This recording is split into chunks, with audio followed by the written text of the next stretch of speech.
حکومەتی سوید گەنجێکی کوت ڕادەستی تورکیای کردووە کە گوایە پەیوەندی بە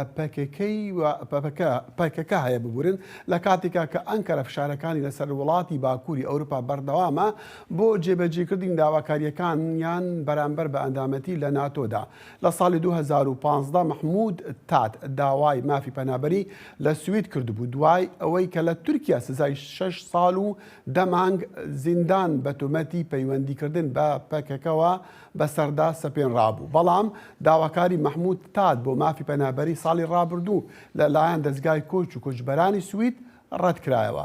بۆ زانیاری زیاتر لەسەر ئەم بابەتە میوانداری ئەمینە کاکە باوە ئەندامی سربەخۆی پێشووی پەرلەمانی سوید و ئێدا دوگان ئەندامی ناوەندی جڤاکە دموکراتە کورد لە سوید دەکەین ناوی خات و هەر بۆ ئاگاداری ناوی خات و کاکە باوە و خانبتیداش لە ناو ئەو لیستەی تورکیادان کە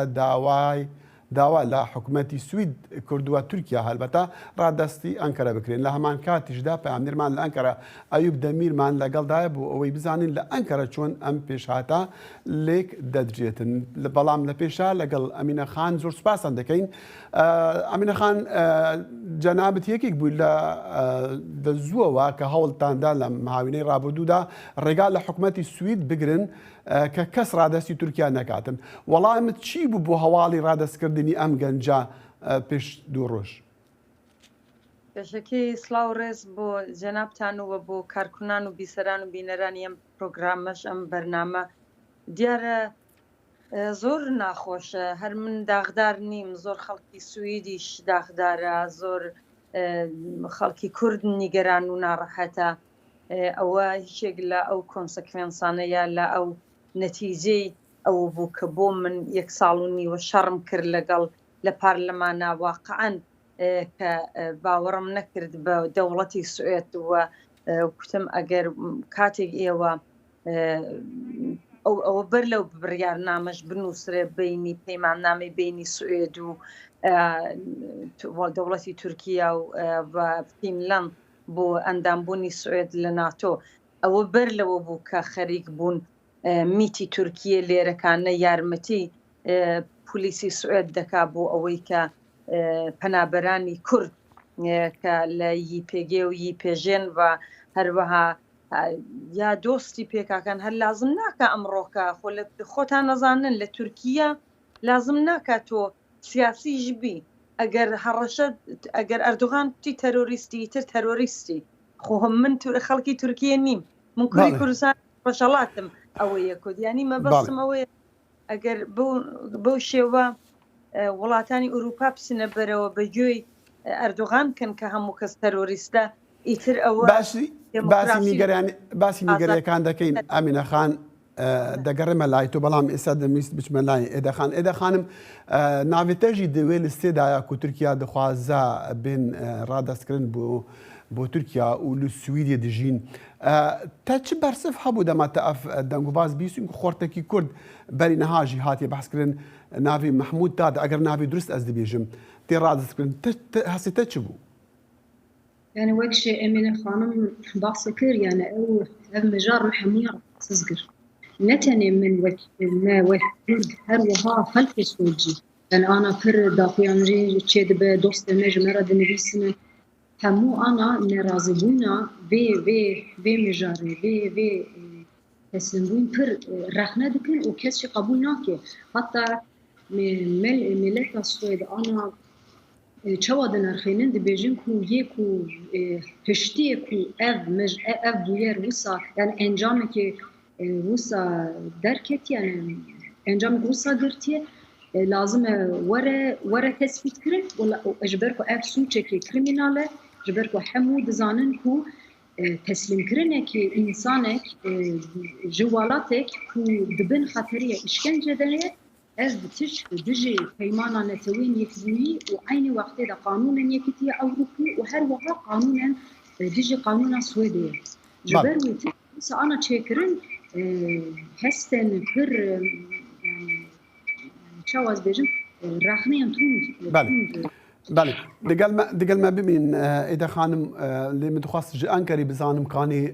ترکیه چه حضرتی که ترکیه دیاره و نوک سرکتنه کش خوارد بینه ما نوصای ایوب يعني راسته او اذا خانم امجي انكاري ما دخواست بها مني مجي انكارش مار بيجي قال تركيا تشاوا بري خدن في بيش هاتي كان او كسر كتنكش خورا دي اي فرمو داخل وك سرکفتنکی نابینه ترکیه جبوت محمود تان مثلا لیستک دمین بری داج خو نابرا ترکیه سود و فنلاندیا دا پیمانه کاتبو چیکرین دمه حزیران دا لیستک دابون 33 کس دوی لیسته دا ناوی وان درباست به ل محمود تان د ناوی لیسته دا نینه جبویجی ل ترکیه شیروک و تن کرن ته رادگاهندن کو yani ew daxwazê ku me kiribû ya lîsta 33 kes hembû ji wan kes nîne Mahmud Tan jî wek profîleka xwarê an jî kêm diyar dikin ji bo wî jî ew dibêjin ku em li pey ew lîsteyê ku him Finlandiya û him jî Swêd viya cîbî bike. Rastî radeskirina Mahmud Tan li vê derê dikarin bêjin ku kêm becî bû sedema hinekî guftugoyan di warê em bêjin ku desthilatî da wexta ku temaşe dikin kêm becî viya bawayekî erênî dibînin daliyê din da jî Kurd rastî li hemberî viya bertek nîşan didin ji bo ku ana di zindanên Tirkiyeyê 10,000 zêdetir dikarin bêjin ku endamên HDP hemamene gelek dîsa kesên din hene ji bo wî jî cezayên siyasî ne van tiştena pirana jî yani ya Mahmud Tan jî dîsa endamtiya PKK KCK tê diyar kirin rastî siyasî derdikeve pêş. Belê Emîne xanim wekû gotit xwe xelkî Kurdistanê Rojhilatî ve hîç peywendî bi Tirkiye wan niye belam pirsiyareke lewe de aya êwa êsta duay ew hewalan nîgeranin li beramber bi selametî xwetan? Na min nîgeranî xwe nîm belam min nîgeranî زۆربەی و ئینسانە پەنابەرە سیاسیانەم وەکو مححموود کە هاتوون و 6 ساڵە لێرن یا 10 ساڵە لێرن یا 5 ساڵە لێرن زۆربیانە ناسم کە ئیقامەیان نییە بە خاتری ئەوەی کە تۆ ڕۆژێک نانێکت دابێ بە پێشمەرگە لێرە پێ دەڵێن تەرۆریست مححموود هەر عزوی ئەندامی پێکاکاژنە بووە گوایە گزارشیان لێداوە هەر بە تەهمەتی ئەوە لە تورکیە کەسێک قینی لێ بووە لە کوردەکەشدا ئەوەیە بەداخەوە خۆ ئێمە دشمنەکانی خۆمان زیاترن هەتاوەکوێ هی کەسی تر یانی ئەگەر ئێمە لە یەکتر گەڕێن تورکیە ناتوانێت هیچ غەڵەتێک بکات جا لەبەرەوە من نیگەران نیم من لێرە نیگەرانی ئەوە کە بمنێرنەوە نیم بەڵام ئینسانەوە نیە 4 جار تا ئێستا هەڕەشی کوشتنیان بۆ من ناردووە ئەم ئەوانەی کە لە ماهەپەن یا ئەوەی کە لێرە پێدەن گری وولفز ینی نیگەرانی ئەوە زیاترە کە بتکوژن کیدناپ بکەن هەتا ئەوەی کە دەوڵەتی سوێد ئەمینە خان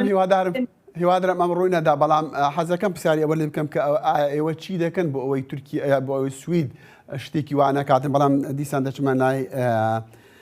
ئێدا خانم دخواست ئەس بزانم کانی اون چاوا بەرێ خۆ دەنوێنا یعنی ئەف حکومەتە وە سویدی توژی هەوڵاتیە سویدی هەلبەتە چەند ساڵە تو هەیە زار و بوویت سویدی مەزن بووە دزانم تر سویدی خوێندیە و تونەهاژی لوری یعنی ئەف ئەوەن بینین ji بەردانانەکە دەولەتە سویدیە ji بەردانانە لایەنێکی دیموکرات خوازە بەرامبەر بە وڵاتێکی و فشارە لەسەر وان دادئینە هەتا کارێکی وەسا بکن بەرامبەر هەندێک و سويد بكافة ناتو دا يعني وكيكو من برج قوتي يعني اف بجريداي فاستكا سويد كو بكافة ناتو دا ادي سر بيفان الميا ديمقراطيك إذا خانم دنگتا تبرين أسيف دارم بيوندي باش بالي متخواست أمينة خان مادام أزفغرم جنب و أمينة خانم چی دەکەن بۆ ئەوەی حکومەتی سوید کارێکی تری وان نکاتنی مەدەزانین بەپێی هەواڵەکان کە ئەم کەسەی کە مححمود تات کە